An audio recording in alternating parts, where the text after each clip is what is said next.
खुलुमबाय बे समाव बड'लेण्ड इंखं टेलिभिजननि स्टुडिअ आं मिथिका नार्जारि दिनै मोनाबिलिनि गाहाय रादाबफ्राव दङ। टंला बाथौ थानसालियाव जथाय माइनाव आरो लाइमोन सावराय जथुम खुंदों। सोलोंथाइगिरि खोरोमसार बसुमतारिनो इन्डियान एडुकेशन एवार्ड 2023। काजोलगाव गम्भीराकाटा गामिनि उपेन्द्रनाथ ब्रह्मआ लामा जाब्रबथायजों नोरजिया हालोदाव। बर' बिजोंजों गिबि टप 10 मासि आवग्रिनो हानाय बरपेटा रडनि UN एकाडेमिखौ सिफायनायनि खैसार। टंला नोगोर परिषदनि डाम्पिं ग्राउन्डखौ लानानै रायजो राजानि अजद। सालबारियाव 6 सानजों मेहेर गोनाङै 90थि श्री श्री बिमा माइनाव फुजा खुंफुंनायनि साखाफारा। सिला फोथारनि उजनि मैथो सिसिथंआव गिख्रंथाव जाथाय। दानिया फैदोनि आबुं रादाबाव।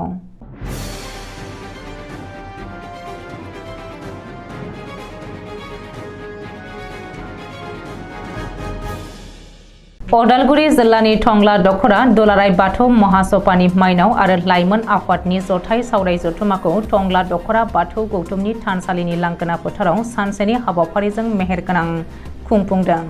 फुंनि हाबाफारि बायदियै धोरोमनि फिरफिलाखौ बिरहोयो टंला दखरा बाथौ माइनाव आफादनि आफादगिरि मिनुति बर'आ। सावराय जथुमखौ बेखेवनानै होयो उदालगुरि जिल्ला बाथौ महासभानि थुनलाइयारि नेहाथारि मोनहास्रि मुसाहारिया। दिनैनि जथाय सावराय जथुमाव गाहाय आलासि महरै बाहागो लायो दिपाली मुसाहारिया। गाहाय आलासिया धोरोम सिबिनायजों लोगोसे गथ'फोरनो धोरोमारि गियान होलाहोनाय आरो नखरजों लोगोसे गामियाव गोग्गो समाजारि आबहावा दाफुंनायाव माइनावफोरनि मावनां बिबाननि आयदानि सायाव धोरोमनि बोसोन होलाङो। लोगोसे लाइमोन सावराय जथुमाव उदालगुरि जिल्ला बाथौ महासभा लाइमोन आफादनि बारग' आफादगिरि बिनय मुसाहारिया बुंथिगिरि महरै बाहागो लानानै धोरोमारि गियाननि बिबुंथि लाखियो। बाक्सा जिल्ला बरमानि सासे सोलोंथाइगिरि आरो फोरोंगिरि खोरोमसार बसुमतारिया आथिखालाव इन्डियान एडुकेशन एवार्ड 2023 खौ मोननो हानानै बयनिबो गाहाम नोजोराव गोग्लैदों आरो बाख्नायजादों। 1995 मायथाइनिफ्रायनो फोरोंगिरि हाबा मावबोनाय सोलोंथाइगिरि, लिरगिरि आरो फोरोंगिरि खोरोमसार बसुमतारिया आथिखालाव टिहु बरमा सोलोंथाइ ब्लक एबा खोन्दोनि सिङाव थानाय आलागजार गुदि फरायसालियाव गाहाय फोरोंगिरि महरै खामानि मावगासिनो दङ। लोगोसेनो बर' थुनलाइ आफाद बायदि बर' माहारियारि फसंथानजोंबो खोरोमसार बसुमतारिया लोब्बा दङ। फोरोंगिरि हाबा मावनायनि अनगायैबो लिरगिरि खोरोमसार बसुमतारिया दासिमाव गाव सोरजिनाय गांस्नि बिजाब सुजुनानै दिहुनखांबाय। बेनि अनगायैबो आथिखालाव सानसेयारि बड'लेण्ड इंखं खौरांलाइ, बड'सा, हायेननि रादाब बायदि खौरांलाइफोराव सावरायनाय लिरबिदांफोर दैथायहरनानै सेबखांहोनो हायो। 2003 मायथाइयाव सोलोंथाइगिरि आरो लिरगिरि खोरोमसार बसुमतारिया आसाम सोरखारनिफ्राय थुनलाइयारि बान्था मोनखांबाय। देग्लाय 2023 मायथाइयाव जयपुरनि हाइपेज मिडिया एन्ड प्रमोशन प्राइभेट लिमिटेडआ सोलोंथाइगिरि आरो लिरगिरि खोरोमसार बसुमतारिनो इन्डियान एडुकेशन एवार्ड 2023 खौ फोसावदों। मख'नो गोनांदि सोलोंथाइगिरि खोरोमसार बसुमतारिया बर' खुगा थुनलाइनि अजा सुकुमार बसुमतारि आरो फोरोंगिरि रेनु बसुमतारिनि नैथि फिसाज्ला।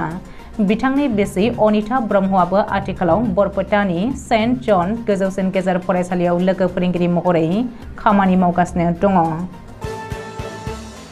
क'क्राझार जिल्ला पर्बतजरा महकुमानि सिङाव थानाय काजोलगाव ओनसोलनि गम्भीराकाटा गामिनि राजिब ब्रह्मनि सेथि फिसाज्ला उपेन्द्रनाथ ब्रह्मआ बुधबारखालि हरखाबै गारिनि जाब्रबथायजों गोब्राब जोखोम जानानै दङ। आथिखालाव जोखोम जानाय उपेन्द्रनाथ ब्रह्मखौ गाहाम फाहामथायनि थाखाय धुबुरी मेडिकेल कलेज हस्पिटालाव थिसननाय जादों आरो फाहामथाय होगासिनो दङ। आथिखालाव बिनि देहायाव थै आरो गोबां रांखावरिनि आंखालजों नखरनि मानसिफ्रा भुगिनांनानै दङ। बेनिखायनो गोसो अनफावरि सुबुंफोरा दुखुथिया नखरनो गाहायाव होनाय एकाउन्ट नाम्बाराव अनसुंथाइ हरनो गुरैयै खावलायहरदों दुखुथिया नखरा। जानबुं number 6003352598, account number 412724369550, IFSC SBIN 000119, account holder Gaurikanta Brahma. UN academy Barpeta रडनि फरायसालिया बर' संकनि हाखौ सेदों होननाया नंखाय होननानै थांनाय 21 सेप्तेम्बर खालाराव सरभग सार्कलनि SDCआ मोननै हानजानि आरो मेलेमजिबिफोरखौ लानानै मेल खुंनानै रोखा खालामनानै होदोंमोन। UN एकाडेमि आरो बर' संघनि मुङै हा गैया होननानै रोखा खालामनानै गालाङो। UN एकाडेमि बरपेटा रडनि फरायसालियाव फरायसाफोरखौ मुं थिसननायाव गार्जेनफोरखौ बादा होनायजों लोगोसे UN एकाडेमिनि बेरेखायै फोसावलाबायो गामि गामि रानदों। बेनिखायनो दिनै खेंफोरथि होदों खौरां मेलनि गेजेरजों फोरोंगिरिफ्रा। बे UN एकाडेमि बरपेटा रडनि फरायसालिया 2002 मायथाइनि 24 नभेम्बराव गायसनजादोंमोन।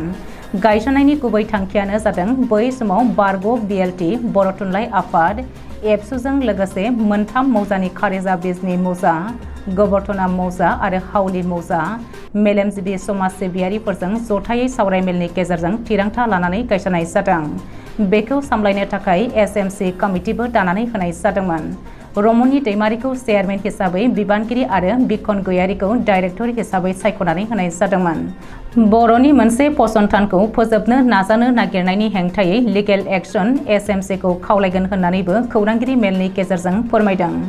उननि समाव बेफोरबायदि खोनाबावोब्ला आयेननि हेफाजाब लानानै लिगेल एक्शन लानाय जागोन होननानैबो खौरां मेलनि गेजेरजों फोरमायदों। उदालगुरि जिल्लानि टंला नोगोर परिषदनि खामानिखौ लानानै गोजोनाखै जायगानि रायजो राजाया। मडेल गामि हिसाबै गनायथि मोननाय गामि बरजाला आरो धोरोमारि फसंथान बैथरिक धामनि गेजेराव टंला नोगोर परिषदआ डाम्पिं ग्राउन्ड खालामनायखौ लानानै गोबाङानो खस्थ' सैनांनायखौ फोरमायदों आरो दुखु मोननाय फोरमायदों।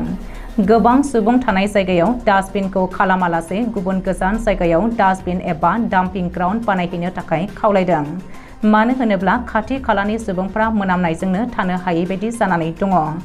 गोबां खावलायसेयावबो टंला नोगोर परिषदनि बिबानगिरिफ्रा जेबो खेरखेरायाखै होननानै रायजो राजाया अजद होदों। बाक्सानि सालबारि महकुमा बेन्दोङाव थानाय सालबारि बिमा माइनाव फुजासालिनि सिथ्लायाव बोसोरफ्रोमनि बायदिनो देग्लायबो 28 अक्ट'बरनिफ्राय 2 नभेम्बरसिम सान 6नि मेहेरगोनां हाबाफारिजों खुंफुंनाय जागोन श्री श्री बिमा माइनाव फुजा। थांनाय बोसोरफोरनि बायदिनो देग्लायबो 90थि श्री श्री बिमा माइनाव फुजाखौ गुबुन गुबुन मेहेरगोनां हाबाफारिजों खुंफुंनाय जागोन। गुबुन गुबुन हाबाफारिनि जोबथारनायनि मोनायाव हारिमु मोनाबिलिनि हाबाफारि लानाय जादों। बे हाबाफारियाव गोसोखां हारिमु दिन्थिफुंनाय चक्रपानि बर' आरो बुनाफारा रेन्जनि मावख'नि आइसि कामेश्वर बर'आ बेखेवगिरि महरै बाहागो लागोन। गासै रायजो राजाफोरनि हेफाजाब मोनगोन आरो बाहागो लागोन होननानै आसा खालामदों खुंफुं आफादनि आफादगिरि आरो नेहाथारिफ्रा। औवानि दालां बायनानै गोब्राब जाब्रबथाय जादों स्कुलनि फरायसुला फरायसुलिफ्रा। धेमाजि जिल्लानि जनाय बिधानसभा बियाबनि उजनि मैथ्य सिसिथंगानि सहबारियाव गंसे गोजाम औवानि दालां बायनानै गोब्राब जोखोम जादों माखासे मानि फरायसाफ्रा। 20 जन फरायसुला फरायसुलिफ्रा जोखोम जानायनि अनगायैबो गुबुन 7 गोब्राबसिन जोखोम जानाय फरायसुला फरायसुलिफोरखौ थाबैनो सिला फोथार आदर्श देहा फाहामसालियाव थिसननायनि अनगायैबो माखासेखौ धेमाजि आसाम देहा फाहामसालियाव दैथायहरनाय जायो। मिथिनो मोननाय बायदिब्ला ओनसोलनि सहबारि दङानि दैमानि गेजेराव गंसे जौगानाय पाक्का दालां गैयिनि थाखाय रायजोफ्रा निजानि रांखौ खरसा खालामनानै गंसे औवानि दालां बानायनाय जादोंमोन। बिब्दिनो दिनै फुंबिलि समाव फरायसुला फरायसुलिफोरा फरायसालियाव फैनाय समाव हरखाबै दालाङा बायनानै होनायाव माखासे मानि फरायसाफ्रा गोब्राब जोखोम जायो। बेनिनो 7 फरायसुला फरायसुलिफ्रा गोब्राबसिम जोखोम जानायखौ सिला फोथार आदर्श देहा फाहामसालियाव थिसननाय जायो। 1950 मायथाइनिफ्रायनो बे गामियाव गंसे पाक्का दालां गैयैनि जाहोनाव खैफोदजों भुगिनो गोनां जाबोदों रायजोफ्रा। सरकार बेंगिरि प्रतिनिधि अनसायै एबा नायसनियावनो बेबायदि खैफोद गोनां जाथाया जादों होननानै रायजोफ्रा दुखु फोरमायदों। उननि समाव जाहाथे बेबायदि जाथाया जाया बेनि थाखाय सरकारनि सायाव बे जायगायाव गंसे पाक्का दालां होनो थाखाय दाबि दैखांदों। दिनै मोनाबिलिनि रादाबा एसेनोसै। गोजोन्थों।